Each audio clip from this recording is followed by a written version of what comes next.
just under $5,000 in profit on the day, 4,800 to be exact. The winning streak continues, and in today's video, I'm going to break down step by step what trades I took, the strategy I used, and everything you need to know to learn, implement, and become confident with these strategies in your own trading. What's going on, money team? It's your boy Jada on Trades with Team Bull Trading, and I hope you all had a discipline-filled start to the trading week.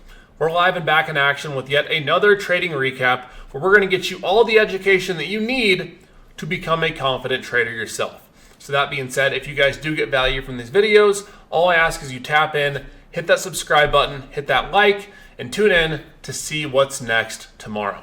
Now, let's first go over my Tesla trade because I feel like the strategy is better there. It's more easily explained. Then we'll go on to NQ next, the same trade that had Team Bull making money like this.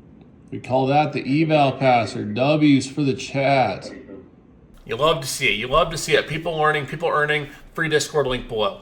Now, as far as Tesla goes, this particular strategy requires that you wait the first 15 minutes. So we have our first few 15-minute candles. We first want to mark out the 15-minute high, which you'll see here, and the 15-minute low, as you'll see here.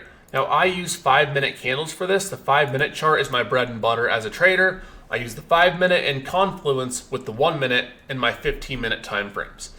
Now, as you will see here, with this particular strategy, we want to wait for a 5-minute close above that 15-minute high or below the 15-minute low.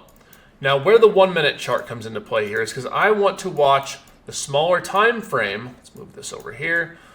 I want to watch the smaller time frame after that 5-minute close to get a hold of volume and price during that period.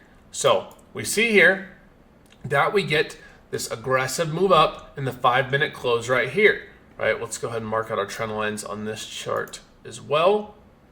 Now, after that 5-minute close up here, right, we see this retest back down.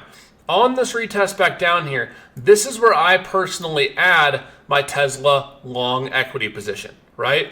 I want to see an aggressive move up with stops below this 224.61. So we enter around this like 226 area. I didn't get a bottom fill. I entered around 226, stops below 224.6, so about $1.50 of risk. And we end up getting a move from 226 area all the way up to 233. Now, I didn't catch all 7 of these dollars, but I caught a good part of this aggressive move up and ended up being a solid 3R trade. Now, this is a strategy that can be implemented on individual stocks, on SPY, on QQQ, on NQ, on ES, and it's actually something that I was watching on NQ and ES today, but we just didn't ever get that pullback fully. I'll show you that in a moment when we look at NQ. But for me, I want to watch for a 5-minute close above. That typically sets the trend, and as you can see here, guys, what happens when we come back and retest this right here? We bounce at this 15-minute high again.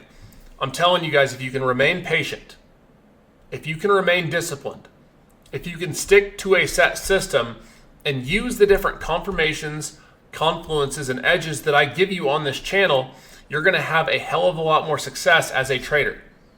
But that starts with that person in the mirror. If you can't stay patient, if you can't respect technical analysis, if you can't respect your own trading plan, it's going to be very hard for you to consistently make and keep money. I can't change that. I can change your education. I can bring you free game and the best education on the internet every single day. I can give you the strategy, but you have to put in the work on yourself every single morning when you wake up, get out of bed, and choose to either have a winning mindset or a losing mindset. Now, that was trade 1 on Tesla. I missed this whole move up. Don't want to talk about it. But I did catch this first initial run up, and then we had tariff news, which ended up being fake, so we sold it back off, and that's what happened there.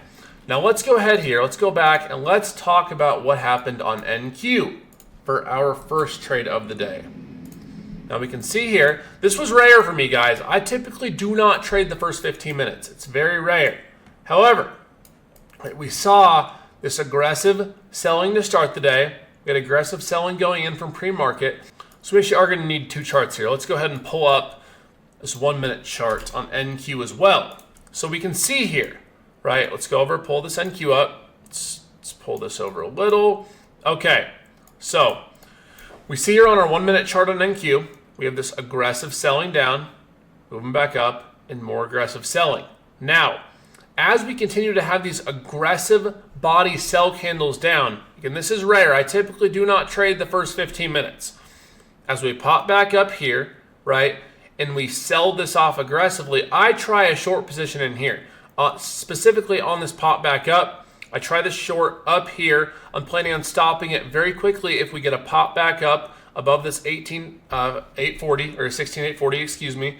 We get this aggressive move from this like 16,800 all the way down to this like 16,675. So my entry was right around 800 live on Team Bull Voice. I'm sure a lot of you guys are in Team Bull and heard that. So right around here, we get an immediate aggressive pop down, and that was my first scalp. Right, very low size. I can still make 2K on it because we got a 100-point move, but nonetheless, it's very rare for me that I take a trade within the first 15 minutes.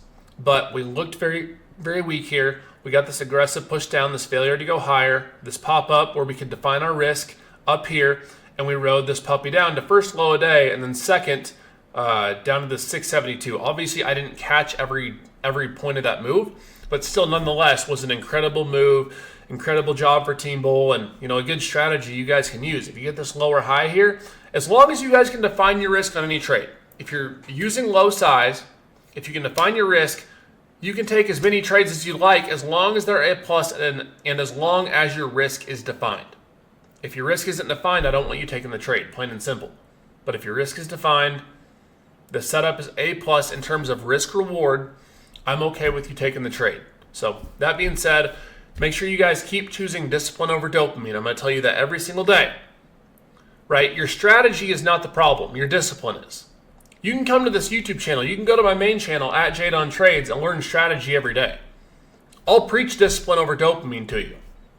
I'll preach what it takes to be a consistent trader, to be a patient trader. But you have to put in that work every single day. Otherwise, I can't help you, right? You got to help you. It's you versus that person in the mirror every single day, every single morning, every single evening. It's the choices you make on a day-to-day basis that will dictate whether you are a profitable trader or not, whether this works out for you or not. And I hope it does genuinely. Because yes, a lot of people fail, but guess what? A lot of people win too. That percentage of 1%, of 2% of winners is a lot of people, my friends. And you can be a part of that. You just have to want it more than you want to breathe. So stay patient, stay focused, stay disciplined. And if you can do those things, along with following a system, you're going to be in a very good spot to become a profitable trader and stay a profitable trader. Hit that subscribe button, and I'll see you guys in the next video. God bless.